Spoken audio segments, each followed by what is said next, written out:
Welcome to the How to Be Awesome at Your Job podcast, the show where brilliant professionals share how to sharpen the universal skills required to flourish at work. Enjoy more career fun, wins, meaning, and money with your host, Pete Makaitis.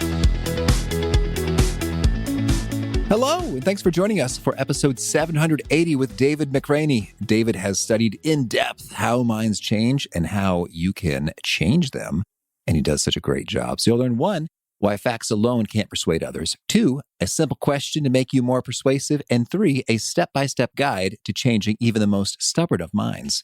So if you want to check out the show notes or the transcript or the links to items that we've mentioned, please visit us at awesomeatyourjob.com/EP780.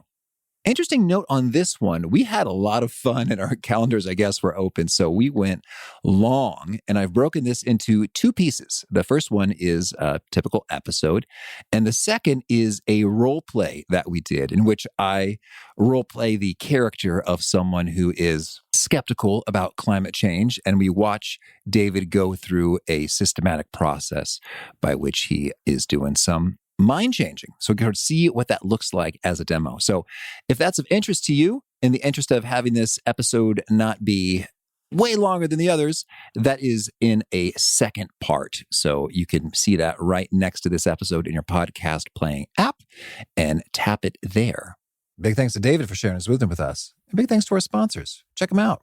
One sponsor to check out is Storyworth. Whenever I'm thinking about meaningful Father's Day gifts, Storyworth leaps to mind. Storyworth helps you preserve precious memories and stories from your father for years to come. Each week, Storyworth emails your loved ones a thought-provoking question that you get to help pick, such as, what's the bravest thing you've ever done? I personally love the prompt so much that I have refreshed Storyworth's questions page many times looking for more. Storyworth makes the writing process super quick and easy. All your loved one needs to do is respond to that email with a story, and then you get a quick copy of that. And after a year of this fun, Storyworth compiles your loved one's stories and photos into a beautiful keepsake hardcover book that you'll be able to share and revisit for generations to come. Families love Storyworth so much, they've got 25,000 5-star reviews on Trustpilot and have millions of stories preserved. So give all the fathers in your life a unique, heartfelt gift they'll all cherish for years. Storyworth. Right now, you can save $10 on your first purchase when you go to storyworth.com/awesome. That's storyworth.com/awesome to save $10 on your first purchase. And big thanks to our sponsor, Acorns. Acorns makes it easy to start automatically saving and investing for your future. You don't need a lot of money or expertise to invest with Acorns. In fact, you can get started with just your spare change. Acorns recommends an expert-built portfolio that fits you and your money goals, then automatically invests your money for you. NerdWallet.com, whom I love on these sorts of matters, gives Acorns a whopping 4.7 stars and says, quote, if you want to make the most of your spare change, there's no better place to do that than Acorns. Head to acorns.com/awesome or download the Acorns app to start saving and investing for your future today. And we got a legal disclaimer here. It may not be representative of all clients. Tier 1 compensation provided. Compensation provides an incentive to positively promote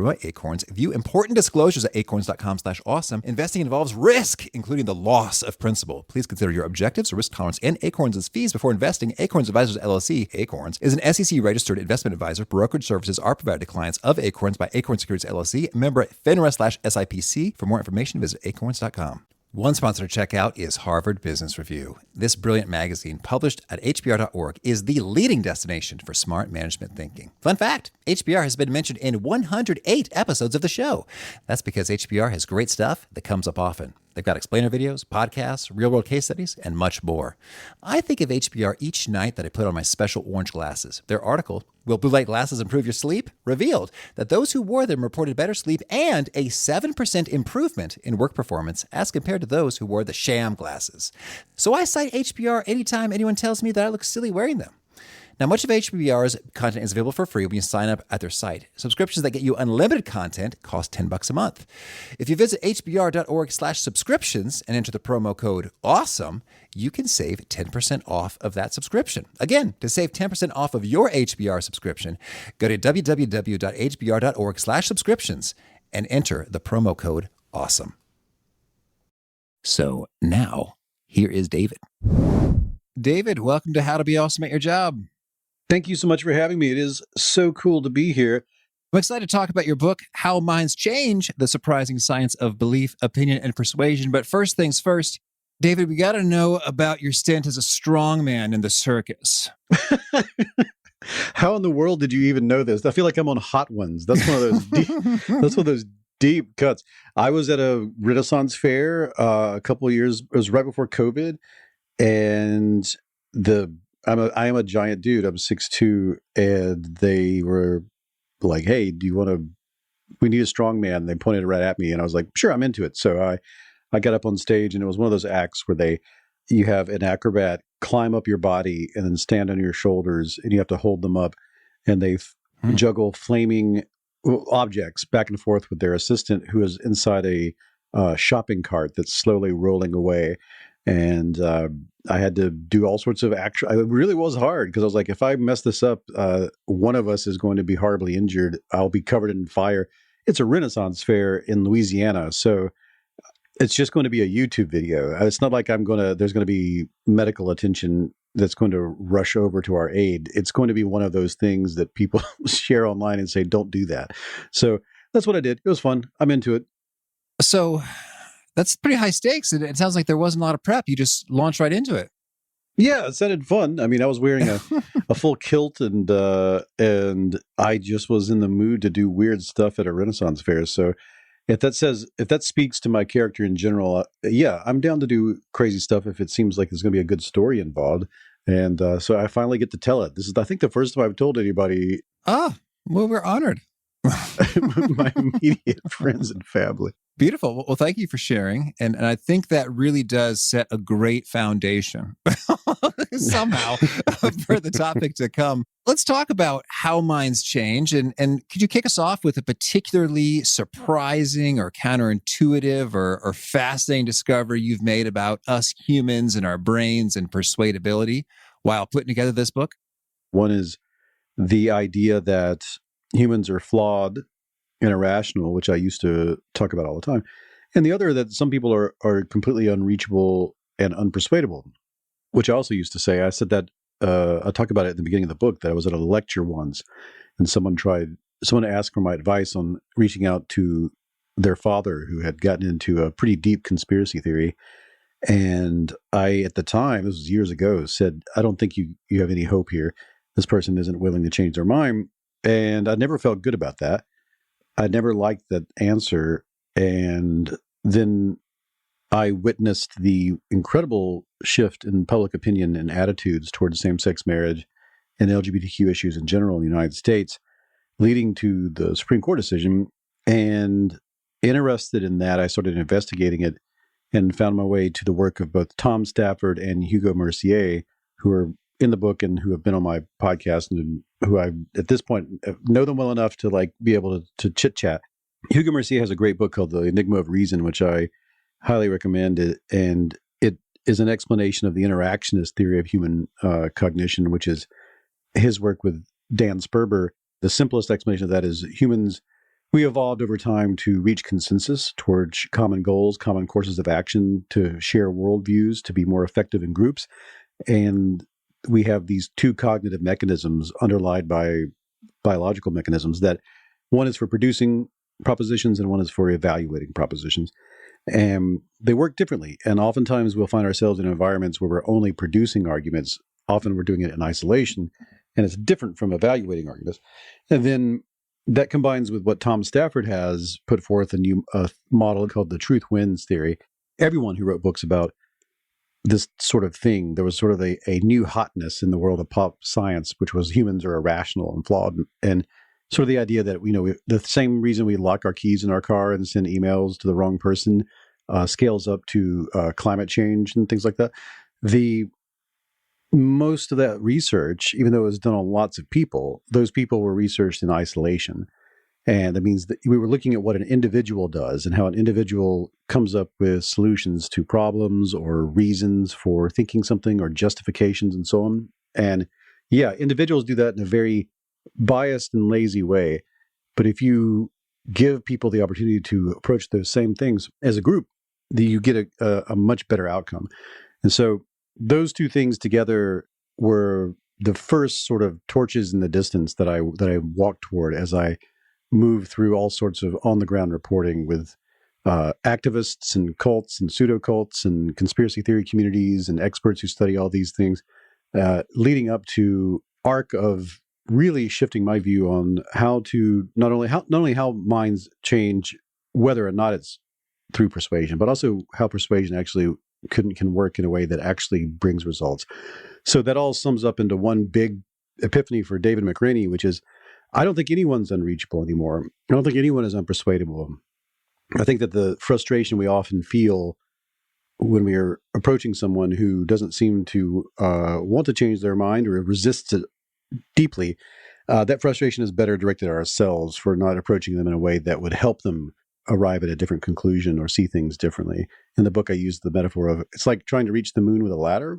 And when that doesn't work, assuming the moon is unreachable, I think you try to reach out to people who disagree with you or see things much differently than you, using improper approaches and techniques. You might assume they're unreachable, but you just need to change the way you go about doing things. So that's my long-winded, super giant answer to your great opening question. Thank you. Fundamentally, why do we humans tend to believe some things and not others? I was intrigued. You mentioned you got cults and conspiracy theories. I watched the documentary Behind the Curve about the flat Earth stuff. I got to help with that a little bit. Yep. And that was intriguing. So then, and I'm just so fascinated as to why is it that some of us will accept some things and reject other things, and like, what's that about? Behind the Curve, that's great. You know, I didn't know that I contributed to that documentary until someone told me that I was in the credits. It also led to, of all things, there was a festival in Sweden that was similar to like South by Southwest. They invited me and Mark Sargent on stage to talk about his flat eartherness. And I used one of the techniques from the book on stage, although I wasn't really that good at it. Like I'm much better at it now, but that's a side story that came out of that documentary. I love that documentary. One of the reasons why this is something that's difficult to get your mind around is that some of the same assumptions that lay people like ourselves would make in this, even though we have all this experience with people we've tried to argue with over the years, are the same assumptions that scientists made when they first started studying this in earnest in the 1940s. In the 1940s, they were trying to understand propaganda. They're trying to understand, they were worried about what the Nazis were up to with propaganda. And the United States was trying to figure out, should we fight propaganda? Or should we make propaganda? What works, what doesn't? And there were already social scientists who were interested in marketing and advertising and messaging and all that kind of thing. And they ended up making this thing called Why We Fight. You can watch it on YouTube. It's this very long American propaganda piece that opens up with the Nazi propaganda and says, look at this. This is bad. And why are we fighting this war? And it says, like, is it because of this? And they show all these places getting bombed and tanks rolling through.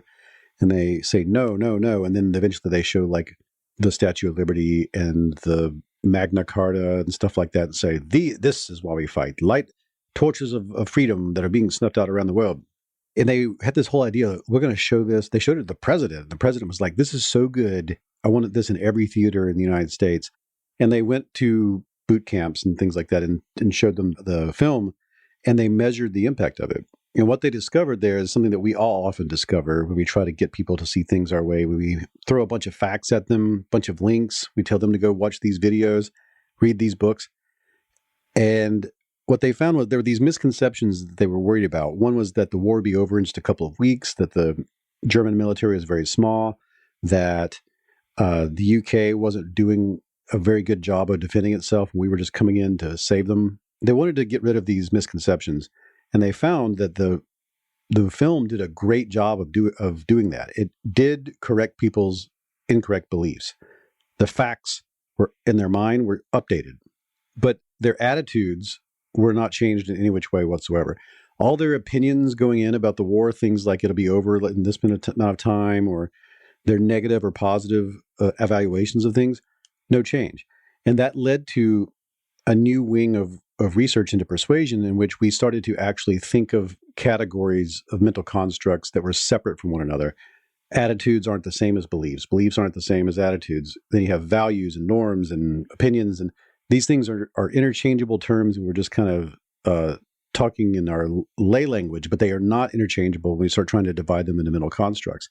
So what often happens when you're trying to change someone's mind and it's not working out for you is that you hear them present a claim or a proposition or idea, and you try to change one aspect of it instead of the other aspect, which is actually driving their eagerness to present this to you. Most often happens is someone will say something like, I think the president is a great president, or I think the president is a bad president, whoever that may be. And you try to change their mind about that. It feels like you're trying to change a belief. But what you're really trying to change there is an attitude, because they're telling you their positive or negative evaluation of the person. And though there may be beliefs involved, there's a sort of assumption that or it could be anything. It could be climate change, it could be fracking, it could be gun control, it could be whether the earth is flat. We often believe that it's the facts led to our feelings on the matter. Like we're Gandalf or something. We go to the bottom of our castle and we go to the scroll room and read all the scrolls, and then finally you hold up a finger and go, yes, this is what I believe about blah, blah, blah. It feels like we did that contemplation. But what usually is taking place is a person has a very strong emotional reaction to this that is a combination of motivations and drives and attitudes that come from experience. They come from their social group that they feel aligned with. They come from maybe motivations like my job or my reputation. And then that leads them on a search for evidence that will support the feeling that they have. And that's motivated reasoning in a nutshell. They are looking for reasons that will justify the foundational state that they're in that we don't usually recognize is that foundational state. So when you approach someone at the level of their conclusions, in your level of your conclusions, you're really asking them to interpret evidence based off of your feelings and your attitudes and your emotions. And if the end goal in that is I'm right and you're wrong, and then their goal is that to prove that no, I'm right and you're wrong, there's very low chances of that actually getting anywhere versus a conversation in which, hey, I noticed that we disagree on this. I wonder why we disagree. And then you investigate almost as a team to try to solve the mystery of where your disagreement starts. And you may find that there's sort of a Venn diagram of overlapping attitudes and values, and you can find something in there that will shift both of your opinions at the end of the conversation. So that's my very long answer to your question. Mm-hmm. I mean, and why do we resist? Because evolutionarily speaking, it's dangerous to change your mind if you don't need to. But it's also dangerous to not change your mind if you should. So either one of those outcomes could lead to you getting eaten or not having enough food to survive the winter. So we're very careful about going through assimilation and accommodation, sort of the two mechanisms of changing our mind. We do this so carefully considering all these possible motivations that turn it into a risk versus reward scenario. And we sort of evaluate the risk of it. And the risks just simply outweigh the rewards in a lot of situations for a lot of people. Oh, yeah, so much there. So when you talk about Mark Sargent and risks, I remember there's a piece toward the end of that documentary, Behind the Curve, in which he said, I couldn't leave flat Earth now if I wanted to. In terms of like all of his entire social network and reputation is sort of built around this. And so, yeah, we have a whole boatload of reasoning there that you're motivated to kind of find and dispute. It's like, well, this experiment didn't work out this way because of, this. And so it's like he's in a spot where it's very difficult to accept evidence to the contrary of his beliefs because of what that will cost him. So that's the spot. That is intriguing. And the person may not know why they believe this, or feel so strongly. If you want to put it in terms that actually fit what's going on, why do you feel that pseudo emotional thing of certainty? Why when you see this news story do you accept it unquestioningly, versus when you see this news story you feel skepticism, and then another person has a completely inverted response to that. And you take something like vaccines. Like I spent a lot of time with anti-vaxxers, but they were before COVID anti-vaxxers, and I spent time with the people who studied the CDC response and why it wasn't working. But this is with MMR vaccines. The people who are against it often would say that they're afraid that it causes autism. If you ask that person, why do you not want to get your child vaccinated? They may produce as a reason for you, I fear that it may cause autism, and I've read all this stuff and I really believe it, and so I'm not getting my child vaccinated. But they've that's likely not the actual reason. That's their justification for not doing it. But the reason they're not doing it is so deep they may not even recall the beginning of their quest to find evidence to justify it. I mean, there's so many things that go into that. Usually all the research suggests that there's sort of a moral slider setting in that person where they're thinking, this takes away my agency. I'm fearful of institutions. I don't trust governments and medical institutions. I don't have a lot of knowledge about these foreign liquids, and they seem kind of disgusting to me in some way, and they're scary. And then you're going to take all of that and put it into a syringe and to take a needle on the end of it and stick it into my child without my ability to say no. That's really what's motivating them. That's this strong negative attitude toward all of that. And then then they've gone on a search for what supports this strong negative attitude. Oh, yes, this autism thing, I totally accept that. That is a good reason for me to feel this way. It really justifies it. And then when you get into a discussion with them and you might be presenting your evidence and they're presenting their evidence, they're saying to you, this is why I believe this. But that's not actually why they believed it. That was some sort of justification they found later. So they're actually going in the reverse direction of the processing that was there. And this is what we do in every domain. And when things are uncertain, ambiguous, scary, anxiety-laden, you know what I mean? Yes. And I think I like that little listing that you gave in terms of these are the domains in which that occurs. And then what's tricky is when it's you said it's scary. Let's hear those lists again. It's scary. It's ambiguous. What are some other ingredients that are right? There's uncertainty in there. Yeah. There's also, we don't know what we don't know. So there is a large pocket of ignorance as to how any of these things work. But you don't really know that you don't know those things, but you do feel some sort of uncertainty because of it. Yes. There's also uncertainty of outcome. It's ambiguous as to what's happening. And there's all these anxiety triggers in there. I mean, anyone is anxious over having something put in their body that they did not themselves, were not involved in the creation of it. And then there's all these agency problems. Like you're taking my ability to determine, you're taking something away from me when it comes to the care of my child. You're also doing something to me. I'm not the one holding the syringe. There are dozens of things in there. And then there's just the general fearfulness of institutions. Some people, there's a little bit of nature, there's nature nurture here. Some people come into the world already somewhat fearful in that way. And then life experiences compound that. There's some of those are very reasonable. There maybe have been things that happen in their lives where they have a really good reason to not trust the government / medicine / so and so and so. And I advocate in the book for cognitive empathy for this. Like this person has no choice but to feel that way. No different than you have no choice but to feel if you're on the other side of it. You can imagine the question being directed at yourself, which is, why are you so trustful of all of this? And it might be difficult for you to articulate why you so readily go, but I trust this. I trust science. I trust doctors. And that's what you should offer to them as well. They may not really be able to articulate why they feel that way. I think you're nailing it here because I find myself really stuck in the middle with regard to that domain of sort of trust authorities, distrust authorities. Like I'm thinking about times when I had to get my roof replaced. And so I was having a hard time getting any roofer to show up. It's like, darn it, I'm just going to call a dozen right now, and one of them is going to show up. Well, 4 of them showed up. They gave me completely different perspectives. And I thought, wait a minute, you're the roofing experts. I know nothing of roofs, and I'm supposed to make the call on which one is correct and which one is incorrect. That's tricky. All right. Well, so we've laid the groundwork in terms of what's up with minds changing and not changing. Can you lay it out for us then, ideally with some cool stories and examples? What are some workable strategies we can use to persuade folks? And I'm thinking particularly in professional contexts, as we're being awesome at our job here.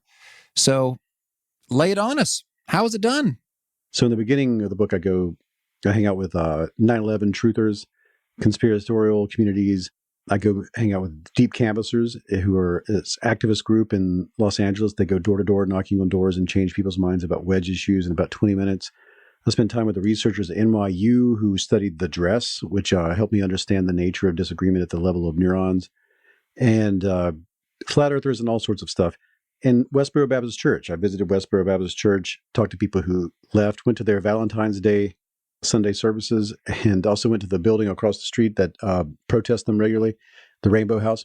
One of the things that I found in all this was people who have techniques that actually work and have techniques that are supported by the research. Most of them had never met each other and weren't aware of each other. And most of them had never actually looked into the science behind what they were doing. They just were doing a bunch of A/B testing and going with what worked and throwing away what didn't. I thought of it like if you wanted to make an airplane, like before airplanes were invented and you were trying to make something that flew, no matter where you were in the world or what you made it out of, it would pretty much look the same because you were dealing with the same physics on the same planet. Mm-hmm. Persuasion techniques that really work all look about the same and work the same way because brains work pretty much the same way in this dynamic. And that's because we're all sharing the same DNA that's using the same proteins to make the same brain structures that were all influenced by natural selection and so on.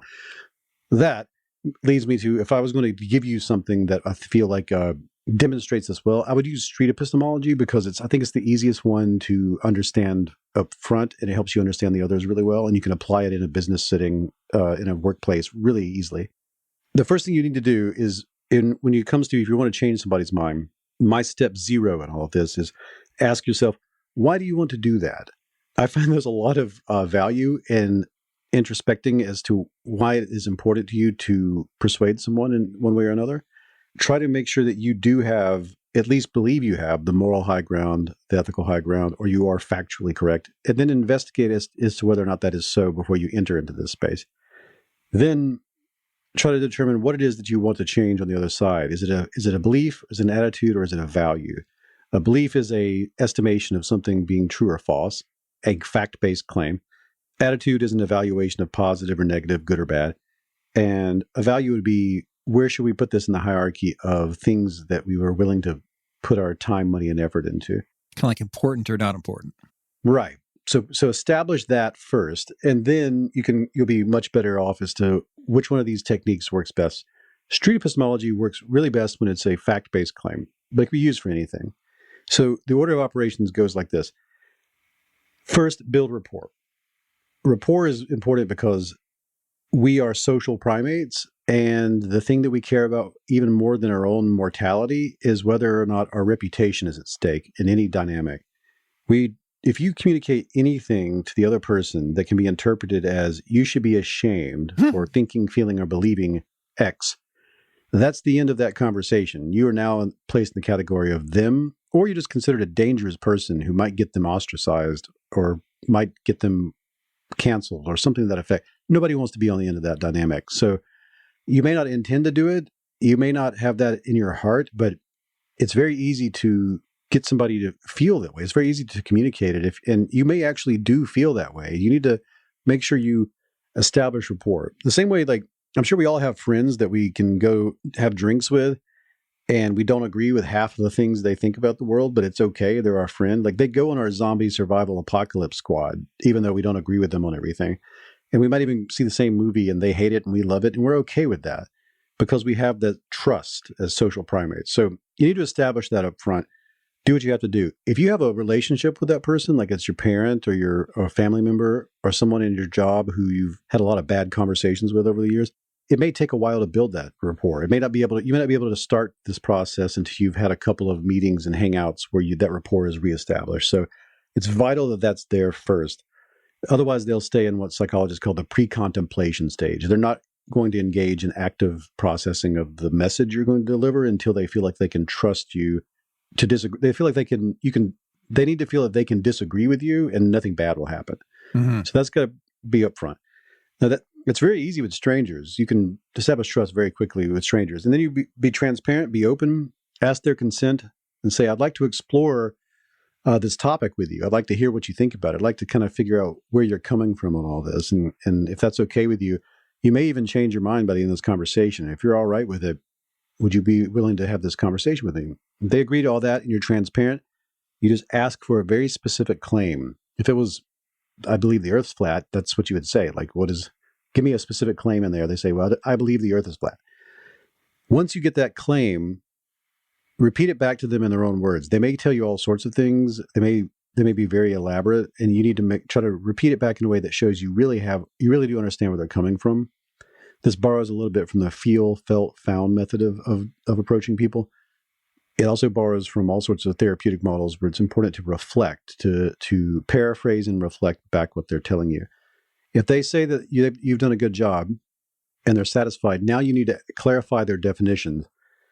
Like some people, you may be talking about something like the government, and you think you're talking about the same thing because you might have like a civics textbook idea of what governments are, and their idea of the government is maybe completely different. They may think that it's like a smoke-filled room where they divide the country up and all that sort of thing. So you want to make sure you have the same definitions and then use their definitions, not yours. And then after that, this is the crucial moment. You need a numerical measure of their confidence or their certainty. 0 to 100, 0 to 10, something like that, where, all the way on one end is absolute certainty and all the way on the other end is zero certainty. This is important for a couple of reasons. One, if it's a contentious issue like gun control, or at the job, there could be something that's happening that's there's a lot of emotions wrapped up in it. They may know that by telling you where they are on that scale, it could cause you to think poorly of them. And it's important for them to tell you on that scale, and then your reaction to it isn't, "Oh my God, what's wrong with you?" Right? So that's important. The other thing is, this is the way we're going to encourage metacognition, because this is a tool for exploring. You can just try this right now. Like, let me think of a movie like the last Avengers movie. Like where would you put yourself on a scale? Like from 1 to 10, how much you like that movie? And then it's weird. Like, when you ask somebody to put a number on it, like you start to feel yourself thinking about it in a different way. You might have just before said, "I liked it." But if I ask you, like, "Yeah, but how much?" Like 1 to 10, 0 to 10.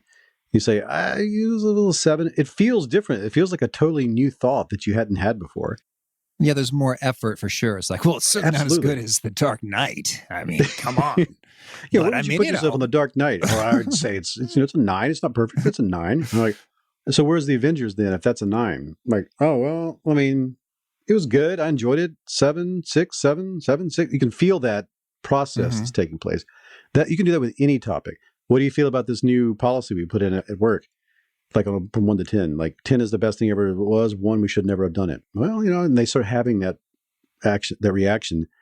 Or it could be about a contentious wedge issue. Like, what do you feel about vaccines or gun control? So once you have that number out there, you want to ask, what reasons do you have to hold that level of confidence? Or why does that number feel right to you, basically? And this is when you hand off this conversation to the other person. This is the part that allows all of this to work, because no longer are you trying to copy and paste your reasoning into them. You're evoking their reasoning out into the world, which may have never happened for them before. This may be their first chance to actually have a true opinion about it. So you ask for their reasons. Like, well, I feel that it's a 7 because this. It may not be the actual reason like we covered earlier. That doesn't matter. It's just important they're thinking about it that way. And then once they put a reason out there for you to discuss, ask, what method are you using? You don't have to word it this way. I'm telling you broad strokes here, but you want to ask in a very natural way, what method are you using to arrive at that is a good reason for having that number? So you can already feel this is a 3-dot chain, right? Mm-hmm. You have a number, you have a reason, what's the method? And you ask it in such a way that you are easily guiding that person backwards all the way back to foundations. And then hopefully, like in the best cases, the most sudden changes, the things closest to a complete flip happen where a person realizes they weren't using a very good method, a good epistemology to like sort out the reason. And that's it. You, from that point forward, just repeat all 3 of those over and over again, especially the method part. Listen carefully, be a non-judgmental, empathetic listener, summarize, repeat, and help them sort it out. Just be a guide to help them sort through all of that. And when you reach a point where it feels natural, you can wrap up and wish them well. You may have to do this several times, but just engaging a person in that way almost guarantees that they will see the issue differently than they saw it before that conversation, which seeing something differently than you did before is changing your mind. But moving your attitude one way or the other is changing your mind, and moving your certainty up and down is changing your mind, and moving your idea of what is and is not important is the way to change your mind. And all of those things can take place in this particular framework. Ooh, that's beautiful. Well, David, could we role play and see it in action right now? So that's the method. Some conversations, like the one we're having, like the character you're presenting is a person who you can tell when there are moments when like they're admitting to themselves, maybe they haven't considered this very deeply, or they're admitting themselves they're using epistemologies that aren't very rigorous.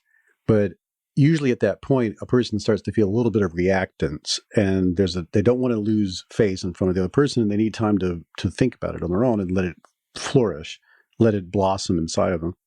The key thing is to never get into an argumentative frame, and that's what I was avoiding at every step of the way. Yeah. And so they typically want to have 3 conversations with a person, and they do. They often keep up with them. I think they spreadsheet it out. They make sure they do contact them again.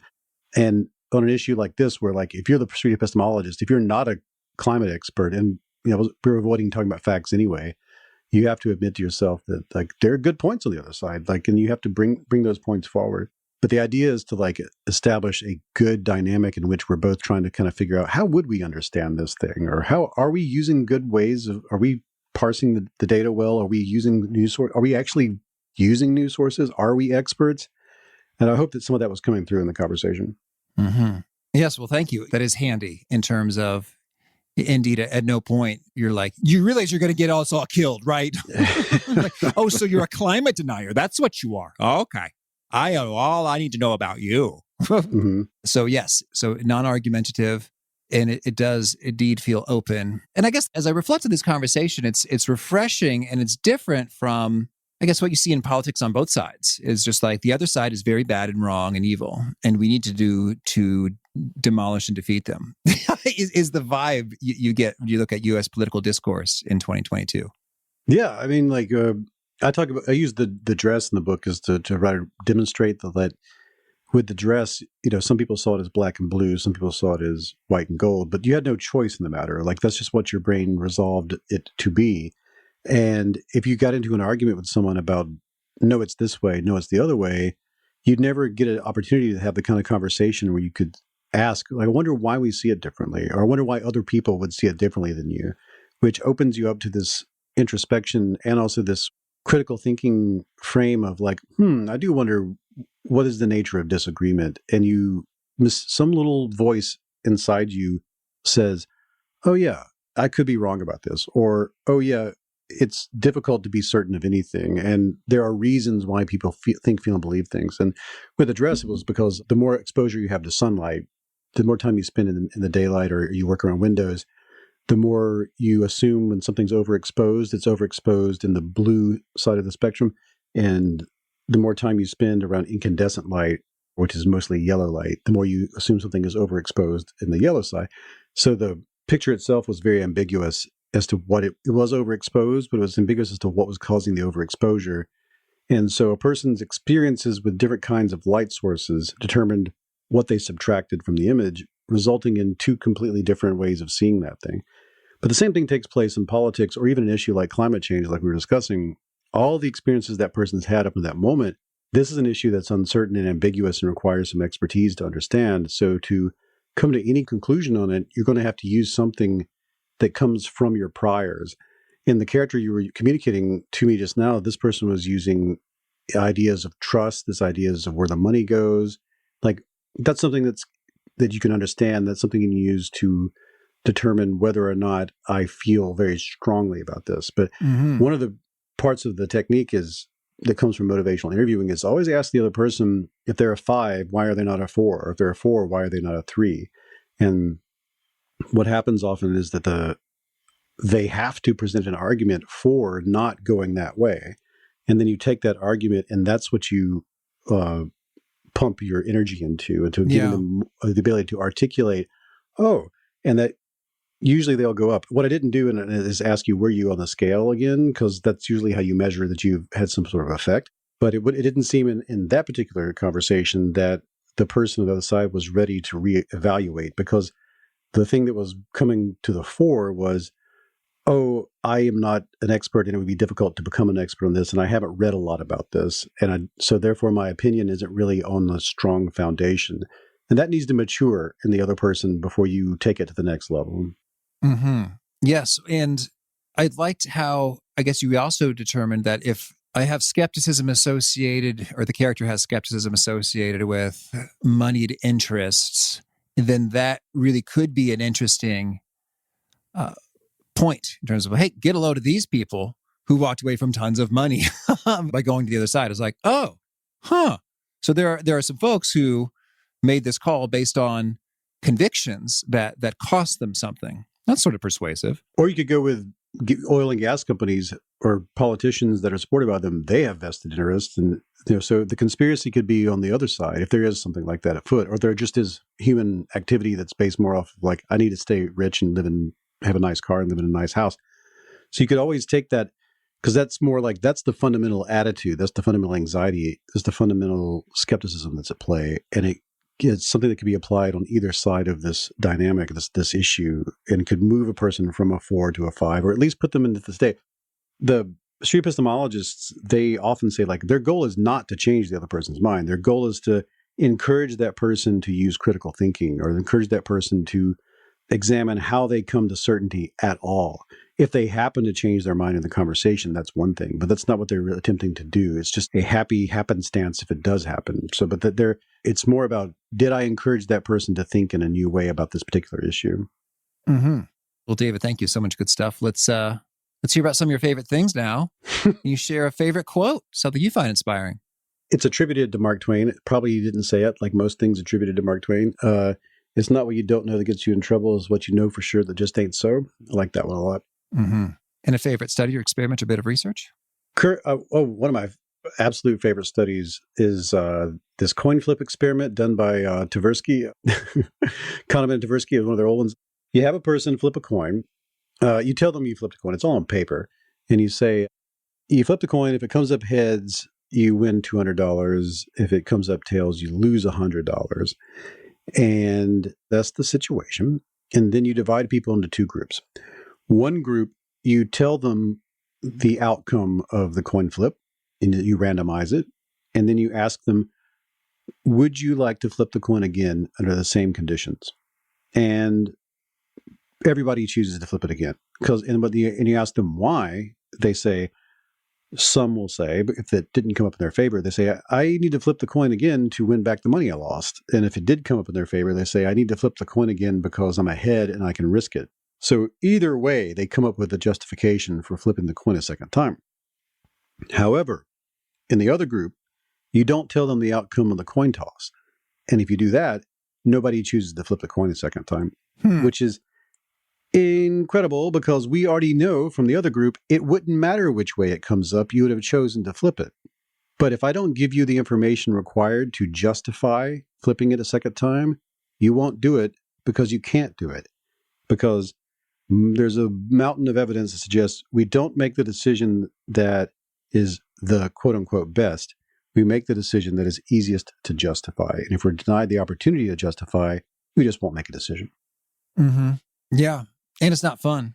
It's like, well, nothing's going to happen if I tell you to flip a coin again. So, like, yeah, we're assuming you did or didn't win the money, but I'm not telling you yet till you flip it a second time. And most people just say, well, I won't do that. Okay. And a favorite book? Fiction. I love Joe. It's really good Southern fiction from Larry Brown. It felt like the South of my childhood, but also it felt like the things that I'd noticed and felt about the people I lived around they were in there in a way that I'd never felt before in a book. So it was great, and I still love it. And nonfiction, I always tell people, if you're interested in this world that I talk about, start with Incognito. It's a really great book by David Eagleman, talking about how the conscious part of our existence, of our organism, is only a small part of what the brain does. It's like the stowaway on the Titanic, whereas the rest of the stuff we do is we're unaware of it. But here recently, and I mentioned it earlier, something that's just been humongous for me as far as nonfiction goes is The Enigma of Reason. It's not an easy read, but it sure will change the way you see yourself and other people. And a favorite tool? Something you use to be awesome at your job? I love Notability on the iPad. It's become a super tool for me because I have to read a lot of studies, and I used to keep them in legal boxes and then mark them up with a pen and then have to have labels and all that kind of stuff. Now I use Notability. I just import the PDF. I mark it up. It goes into a category. It's in buckets. I can refer to it anytime. And if you just want to take regular old notes, it's incredible because you can manipulate the notes like you would with like Photoshop or something. And you can cut things out, paste them, enlarge, embiggen. You can speak directly into it and it dictates it. You can circle things and then turn it into handwritten, into text, into type. And I use it in interviews now because I connect a lavalier mic to my iPad and I take notes while the other person's talking to me. And when I go back to the document, if I touch my note in any place, wherever that note is at, it moves the audio to that part of the conversation. It's an incredible tool. It's really, really force multiplied the way I do my job. Mm-hmm. And a favorite habit? Well, I lost 100 pounds over COVID, and the habit was tracking calories. The reason I did that, I did a lecture, and somebody in the audience or somebody who watched it on YouTube commented. They said, "I don't know why you would listen to this guy about anything. He's a fat dude. So I'm not going to listen to critical thinking advice from a guy that can't eat right." I obviously hurt my feelings, but I also was like, fair enough. So I should probably apply something to this from the world of what I do. And I asked a couple of experts just on the side after interviews, and the tracking your calories religiously was something that kept coming up. And I got an app. Doesn't really matter what app you use, but the habit is to, like, everything. I mean, like, you put a little creamer in your coffee, add it.